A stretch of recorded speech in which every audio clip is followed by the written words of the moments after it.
Suratul Maun, ang mga maliliit na mga kabutihan. Assalamualaikum warahmatullahi ta'ala wabarakatuh. Samayin niyo po ang kapayapaan, ang pagpapala at ang awa ng Allah subhanahu wa ta'ala. Ako po si Paul Pili Ahmad Israfil, ang inyong tagapagbasa ng Banal na Quran sa wikang Arabic, na isinalin naman po sa wikang Filipino o Tagalog nina Dr. Abul Khair Istarason, Ustaz Badiu'Zzaman Salyao at Muhammad M. Rodriguez, na sinuri naman po ni Dr. Muhammad Nadir Ibil mula sa ang aklat na ang mga kapaliwanagan ng Al-Quran Al-Karim sa madali nitong pagkaunawa, at nailimbag ng ICDO sa Jeddah Kingdom of Saudi Arabia. A'udhu billahi minash shaitanir rajim. Ako'y nagpapakupo sa Allah subhanahu wa ta'ala laban sa Satanas na isinumpa. Ang banal na Quran po, ito po ay ang mga salita ng Allah subhanahu wa ta'ala, ang nag-iisa o bukod tanging tunay na Diyos na naglikha ng lahat.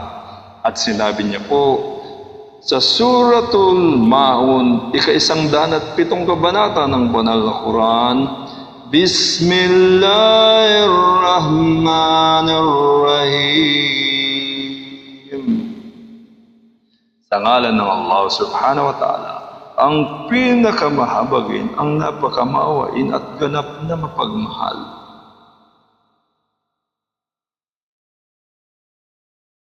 Ara'ayta alladhi yukadhibu bid-din, fadhalika alladhi yad'ul yatim.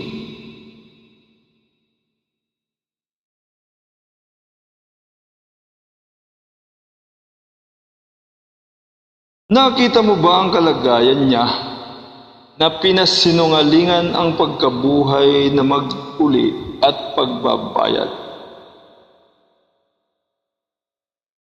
na siya ay matinding nagtataboy sa mga ulila mula sa kanilang karapatan dahil sa katigasan ng kanyang puso.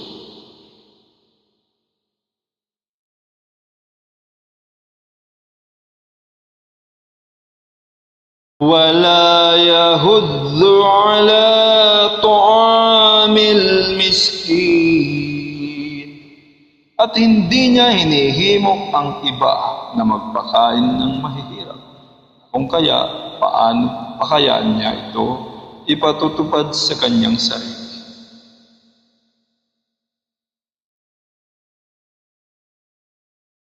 Fawailul lil musallin, fawailul lil musallin alladhina hum an salatihim sahun. Sa makatuwid, matinding kaparusahan at kapahamakan sa mga yaong nagsasagawa ng sala nang may pagkukunwari na wala sa pagiging taimtim nito, na hindi nila ito ginagawa sa tamang kaparaanan at wala ito sa tamang oras na itinakda. Alladhina hum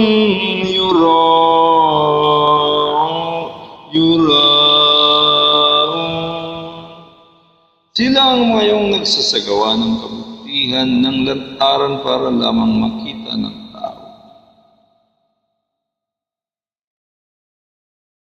Wayamna'una al-ma'un,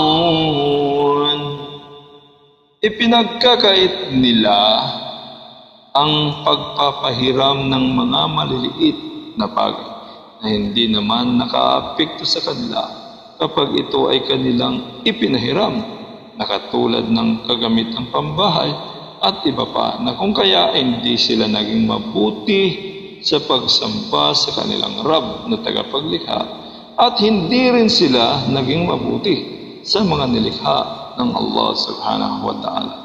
At dito po natatapos ang ating pagbabasa ng Suratul Maun, ika-107 kabanata ng banal na Quran. Ito po si Paul Pili Ahmad Israbi nagsasabing, Assalamualaikum warahmatullahi ta'ala wabarakatuh. Sumayin niyo po ang kapayapaan, ang biyaya at ang awa ng Allah subhanahu wa ta'ala.